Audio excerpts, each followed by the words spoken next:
10 বছর পর আইপিএলের ধারাভাষ্যে ফিরছেন সিধু। তবে কি রাজনীতিতে ইতি?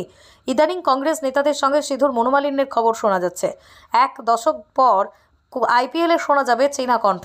ধারাভাষ্যে ফিরছেন নভজ্যোৎ সিং সিধু। সম্প্রচারকারী সংস্থা স্টার স্পোর্টস জানিয়ে দিয়েছেন, আগামী আইপিএলে ফের কম বক্সে ফিরছেন সিধু। প্রাক্তন ক্রিকেটার নিজেও চেনা ছন্দে নিজের কামব্যাকের কথা ঘোষণা করেছেন। সিধু বলছেন, মাছ যেমন জলে পেলে খুশি, আমিও তেমন ক্রিকেট পেলে খুশি। ক্রিকেট আমার ভালোবাসা, আর ভালোবাসা যখন পেশা হয়ে যায় আর কিছুই ভালো হয় না। হাঁস কখন যেমন সাঁতার ভোলে না, তেমনি আমিও ক্রিকেট ভুলিনি। যেভাবে গোটা ক্রিকেট বিশ্বে সিধুই জিম কথাটি ছড়িয়ে পড়েছে, সেটাই আমাকে আনন্দ দেয়। প্রাক্তন ক্রিকেটার জানিয়েছেন, একটা সময় গোটা টুর্নামেন্টের জন্য 60 থেকে 70 লক্ষ টাকা পেতেন। সেখান থেকে তার জনপ্রিয়তা এতটা বেড়ে যায় যে প্রতিদিন তাকে 25 লক্ষ টাকা করে দেওয়া হতো। সিধুর ধারাভাষ্যে প্রত্যাবর্তনের খবর দেশের রাজনৈতিক মহলেও আলোড়ন ফেলেছে। ক্যারিয়ারে এতে টানতে চাইছেন রাজনৈতিক এই ক্যারিয়ারে কংগ্রেস নেতা, সেই প্রশ্ন উঠেছে। মন্ত্রীও হয়েছিলেন প্রাক্তন ক্রিকেটার।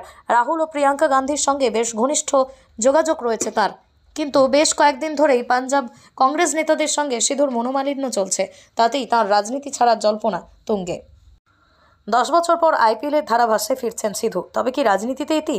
ইদানিং কংগ্রেস নেতাদের সঙ্গে সিধুর মনোমালিন্যের খবর শোনা যাচ্ছে। এক দশক পর আইপিএলে শোনা যাবে চীনা কণ্ঠ। ধারাভাষ্যে ফিরছেন নভজ্যোৎ সিং সিধু। সম্প্রচারকারী সংস্থা স্টার স্পোর্টস জানিয়ে দিয়েছেন, আগামী আইপিএলে ফের কম বক্সে ফিরছেন সিধু। প্রাক্তন ক্রিকেটার নিজেও চেনা ছন্দে নিজের কামব্যাকের কথা ঘোষণা করেছেন। সিধু বলছেন, মাছ যেমন জলে পেলে খুশি, আমিও তেমন ক্রিকেট পেলে খুশি। ক্রিকেট আমার ভালোবাসা, আর ভালোবাসা যখন পেশা হয়ে যায় আর কিছুই ভালো হয় না। হাঁস কখন যেমন সাঁতার ভোলে না, তেমনি আমিও ক্রিকেট ভুলিনি। যেভাবে গোটা ক্রিকেট বিশ্বে সিধুই জিম কথাটি ছড়িয়ে পড়েছে, সেটাই আমাকে আনন্দ দেয়। প্রাক্তন ক্রিকেটার জানিয়েছেন, একটা সময় গোটা টুর্নামেন্টের জন্য 60 থেকে 70 লক্ষ টাকা পেতেন। সেখান থেকে তার জনপ্রিয়তা এতটা বেড়ে যায় যে প্রতিদিন তাকে 25 লক্ষ টাকা করে দেওয়া হতো। সিধুর ধারাভাষ্যে প্রত্যাবর্তনের খবর দেশের রাজনৈতিক মহলেও আলোড়ন ফেলেছে। ক্যারিয়ারে এতে টানতে চাইছেন রাজনৈতিক এই ক্যারিয়ারে কংগ্রেস নেতা, সেই প্রশ্ন উঠেছে।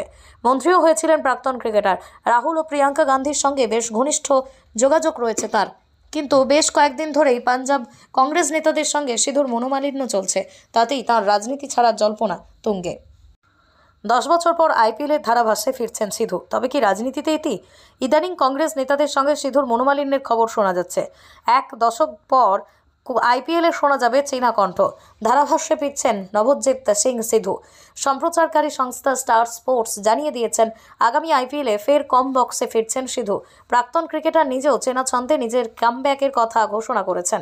সিধু বলছেন, মাছ যেমন জলে পেলে খুশি, আমিও তেমন ক্রিকেট পেলে খুশি। ক্রিকেট আমার ভালোবাসা, আর ভালোবাসা যখন পেশা হয়ে যায় আর কিছুই ভালো হয় না। হাঁস কখন যেমন সাঁতার ভোলে না, তেমনি আমিও ক্রিকেট ভুলিনি। যেভাবে গোটা ক্রিকেট বিশ্বে সিধুই জিম কথাটি ছড়িয়ে পড়েছে, সেটাই আমাকে আনন্দ দেয়। প্রাক্তন ক্রিকেটার জানিয়েছেন, একটা সময় গোটা টুর্নামেন্টের জন্য 60 থেকে 70 লক্ষ টাকা পেতেন। সেখান থেকে তার জনপ্রিয়তা এতটা বেড়ে যায় যে প্রতিদিন তাকে 25 লক্ষ টাকা করে দেওয়া হতো। সিধুর ধারাভাষ্যে প্রত্যাবর্তনের খবর দেশের রাজনৈতিক মহলেও আলোড়ন ফেলেছে। ক্যারিয়ারে এতে টানতে চাইছেন রাজনৈতিক এই ক্যারিয়ারে কংগ্রেস নেতা, সেই প্রশ্ন উঠেছে। মন্ত্রীও হয়েছিলেন প্রাক্তন ক্রিকেটার। রাহুল ও প্রিয়াঙ্কা গান্ধীর সঙ্গে বেশ ঘনিষ্ঠ যোগাযোগ রয়েছে তার, কিন্তু বেশ কয়েকদিন ধরেই পাঞ্জাব কংগ্রেস নেতাদের সঙ্গে সিধুর মনোমালিন্য চলছে। তাতেই তার রাজনীতি ছাড়ার জল্পনা তুঙ্গে।